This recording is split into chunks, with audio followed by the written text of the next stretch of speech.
Hola, espero que estés muy bien. Mi nombre es Fernando de la Rosa y esta es la introducción a mi selección de artículos que les suelo llamar las Titonet Pills.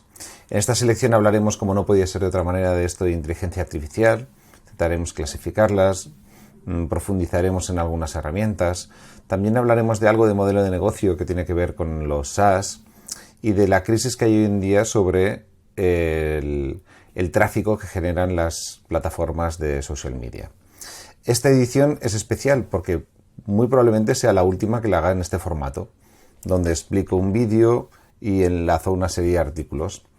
El esfuerzo que supone el preparar los vídeos y compartirlos, pues no está generando ni mucho interés, así que vamos a cambiar.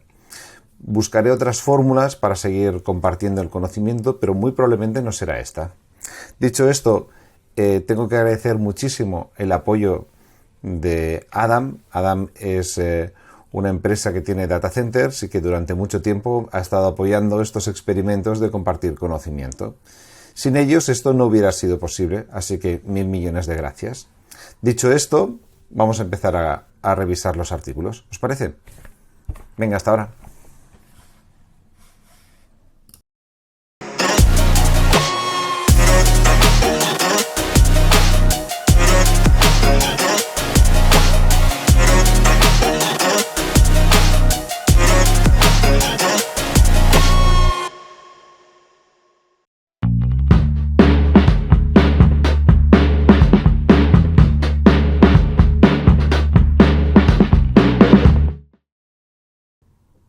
El primer artículo es de Fernando Polo. Fernando Polo tiene una lista de distribución sobre temas de inteligencia artificial y ha hecho una clasificación muy interesante sobre los diferentes tipos de inteligencias artificiales que a día de hoy hay.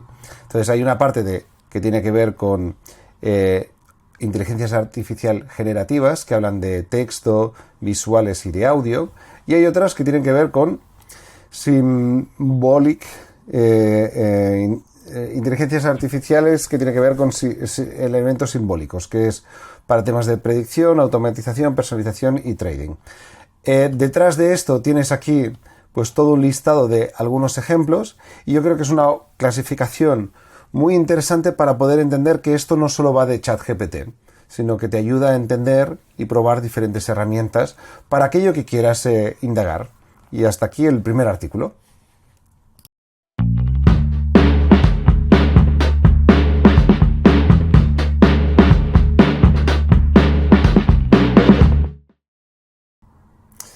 Segundo artículo es este artículo de aquí que habla sobre esto del IA First. Esto viene de un estudio de Gartner que ha hecho una encuesta en Estados Unidos donde dice que si tu empresa es madura tecnológicamente, tu prioridad para el próximo año va a ser esto de la inteligencia artificial.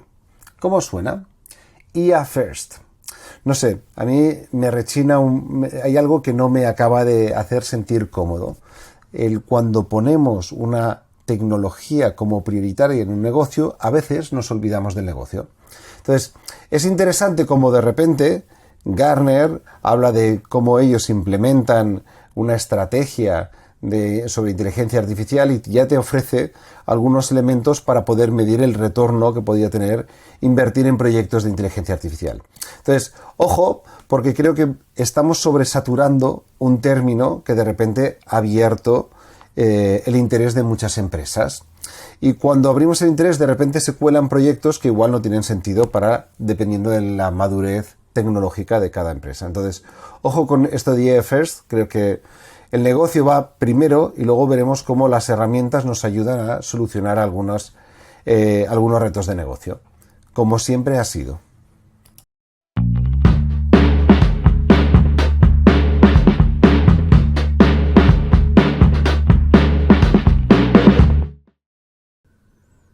Muy bien, lo siguiente que os voy a compartir es un listado de prompts de ChatGPT.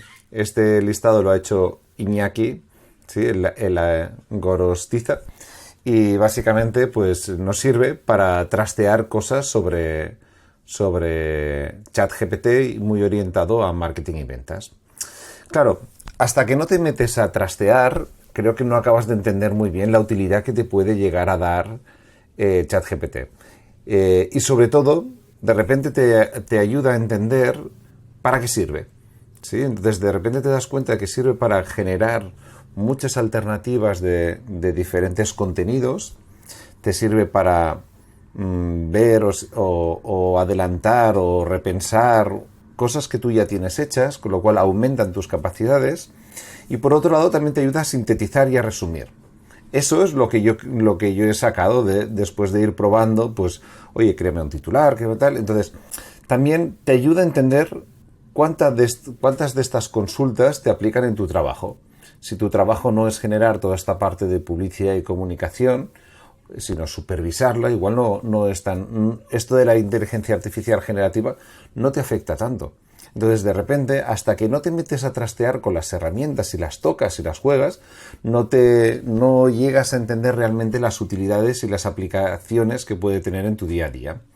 Esto me lleva a mí a intentar hacer una agrupación de las utilidades, que espero compartirla en breve, pero os recomiendo que le echéis una ojeada, a ver cuánto de esto es relevante para vosotros. Hay casi 300 instrucciones o trucos, deja que lo digamos de alguna manera, y podéis ir marcando aquí cuáles los que son realmente interesantes para vosotros.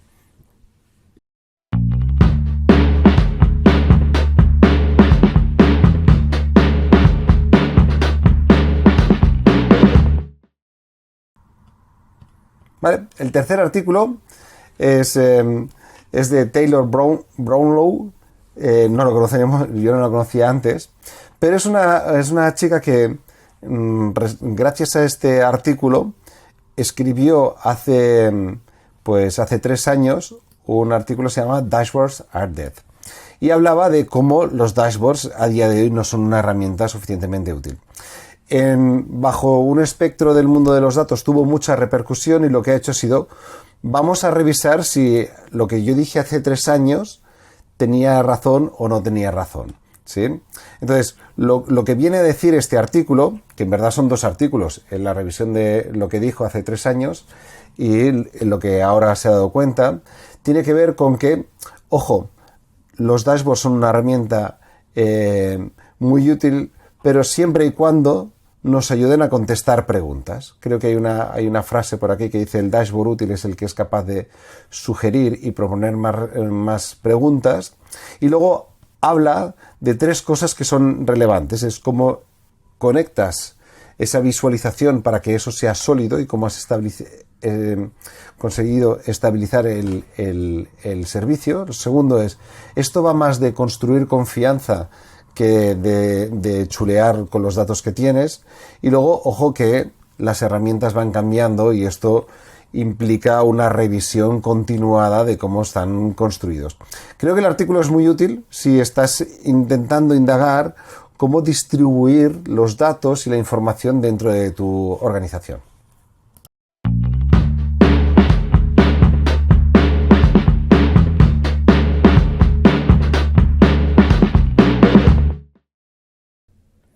El siguiente artículo tiene que ver con el seguimiento de un conjunto de habilidades. Como algunos sabréis, a mí me gusta mucho hacer un tracking de muchas de las cosas que hago a lo largo de mi vida. Datifico mi actividad en el tenis, de mis hábitos, datifico un montón de cosas. Pero bueno, he encontrado un artículo que va mucho más allá.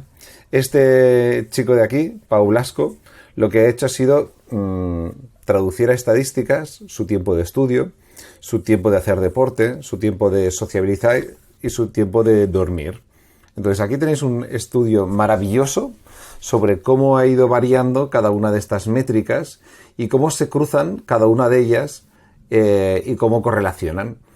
El estudio, como ejercicio de entender el impacto de los datos y ver exactamente cómo se cruzan cada una de las variables, es maravilloso. Por ejemplo, aquí hay una parte de cuanto más deporte haces, pues menos cuidas tus hábitos de higiene, o cuanto más sociabilizas, menos duermes.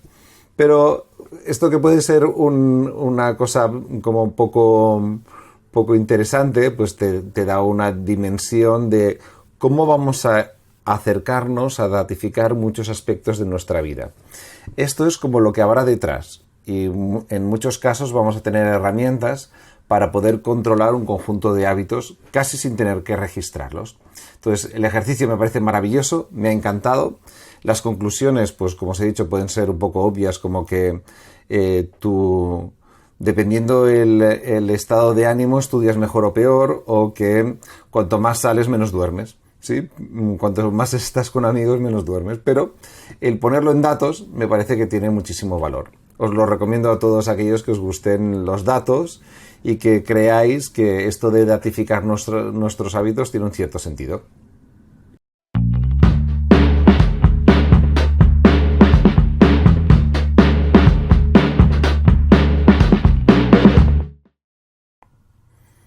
El siguiente artículo es, ostras, creo que muchas empresas y muchas startups han utilizado un modelo de negocio de freemium, ¿sí?, cuando igual no es del todo conveniente. En concreto, este artículo lo escribe el director general de Equals. No sé si conocéis Equals. Equals es una herramienta maravillosa que te permite conectar, pues yo qué sé, diferentes herramientas que tienes, desde Google Analytics, Stripe, y te lo vuelca todo en un Excel conectado. La gracia de esto es que te permite, pues, no tener que ir a buscar los datos, sino que los datos vengan a ti. Es bastante chulo y bastante práctico. Entonces, él reflexiona sobre el cambio que hicieron en un momento determinado ellos tenían un modelo freemium, ¿sí?, en el cual le regalaban el acceso al servicio a una serie de clientes para que lo probaran. Y claro, de repente se han dado cuenta que, ostras, que no monetizaban suficientemente bien. Entonces te explica todo el proceso hasta darse cuenta de que en verdad lo que tienen que hacer es facturar, ¿sí? Entonces de repente, fíjate cómo era el modelo, ¿sí? Esto es como ha ido creciendo en cuanto a usuarios. Hubo un momento en el cual se estancaron porque había mucha gente utilizando el freemium y de repente decidieron hacer un cambio, que decidieron dejar de ser freemium, dejar de hacerlo gratuito y ofrecer un periodo de prueba. Entonces, el impacto que ha tenido ese cambio ha sido gigantesco. Entonces, muchas veces nos empeñamos en que la gente pruebe y adopte nuestro producto y luego ya pagarán, cuando en verdad lo que se trata es aportar un valor continuado para que la gente enseguida entienda que tiene que pagar por el servicio. Creo que esto es un cambio grande en el mundo del software. Hay muchas empresas como MailChimp en su día que ofrecían servicios de email gratuito para, llegado a un punto, pasar al pago, y eso no lo han sabido hacer. Entonces, esto de te lo ofrezco gratis durante un tiempo para que lo pruebes y veas el valor, resulta que tiene sentido económico.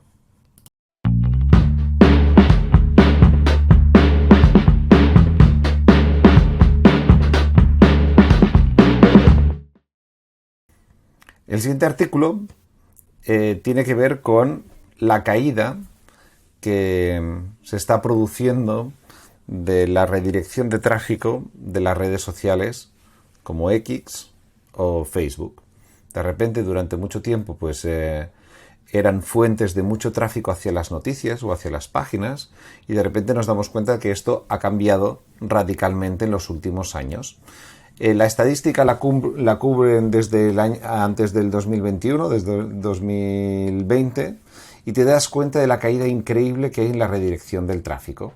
Entonces, de repente nos damos cuenta de que, bueno, al final estas empresas, las redes sociales viven de publicidad, y cuanto más tiempo estés en la red social, menos te vas más pueden generar ingresos, de tal manera que su objetivo es retener el contenido dentro de la red social, y cada vez redirigen menos hacia noticias o hacia otros espacios.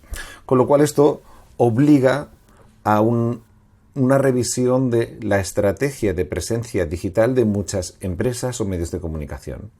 Desde mucho tiempo el axioma básico era: en las redes sociales capto atención y luego redirijo hacia mi página web, y esto ya no funciona. Si tú captas atención, te vas a generar ahí dentro un montón, puedes llegar a generar algo de comunidad, pero de ahí a que redirijas hacia afuera no está ocurriendo. Entonces, esto obliga a un replanteamiento de cómo tú pones esfuerzos en cada uno de estos sitios. Entonces, creo que la estadística es súper interesante. Si queréis, hay una serie de artículos para poder profundizar más y creo que es súper relevante este tema.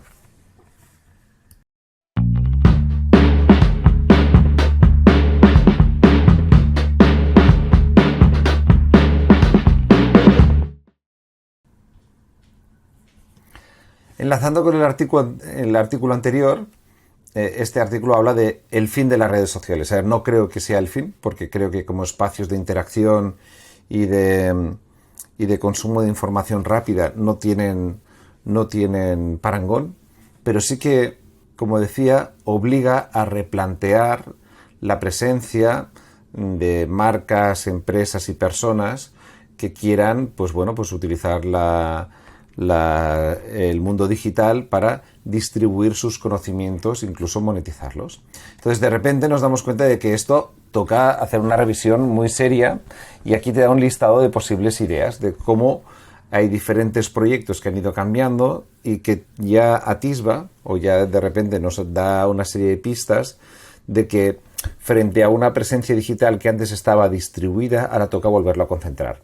Es aquí donde toca retomar algunos conceptos básicos como, nunca puedes depender la distribución de tus contenidos o tu modelo de negocio en algo que no es tuyo, sino que es de un tercero. Es decir, durante mucho tiempo hay empresas que han invertido muchísimos millones de euros en publicidad en Facebook para generar fans en Facebook, ¿sí? Y ahora se dan cuenta de que eso ya no les ha servido para nada. Si ese mismo dinero se hubieran dedicado a conseguir emails, tratarlos, trabajarlos, buscar cuáles son los contenidos que proporcionan valor y tener una lista de referencia, de repente, pues muy probablemente esa inversión hubiera sido mucho más rentable. Entonces, nos lleva a otra vez en que igual toca replantear la estrategia digital de muchas empresas y de repente va a haber una desinversión en muchos sitios. Y esto es gordo.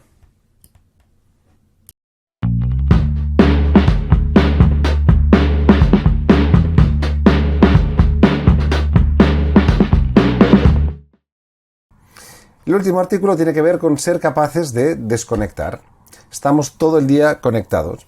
Hice un pequeño estudio de unas 700 personas y la media de conexión al móvil era en torno a unas 3 horas de media diarias. Es alto. Entonces, ahora que se acercan Navidades, estamos en un momento en el cual igual deberíamos de ser capaces de rebajar esa carga de tiempo. Entonces, en este artículo nos plantean algunos elementos para podernos controlar. Toda herramienta con pantalla está diseñada para capturar tu atención. Entonces, uno necesita de fijarse unos límites y utilizar según qué herramientas para que tu atención no se desvíe, como fijarse unos límites horarios, como ser capaz de esconder el móvil y no verlo, como capaz de esconder las aplicaciones, como ser consciente de en qué momento tiene sentido utilizarlo y en qué momento no. Entonces, aquí dan un conjunto de 10 consejos que son útiles para poder disfrutar del tiempo con los tuyos y no estar todo el día enganchado a una pantalla sin saber exactamente qué es lo que estamos mirando.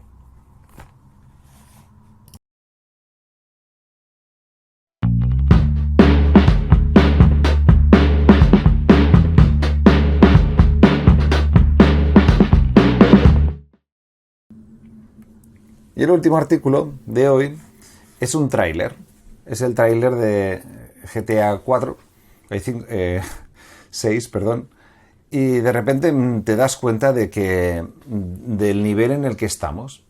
De repente cada vez va a resultar más difícil distinguir entre realidad y ficción.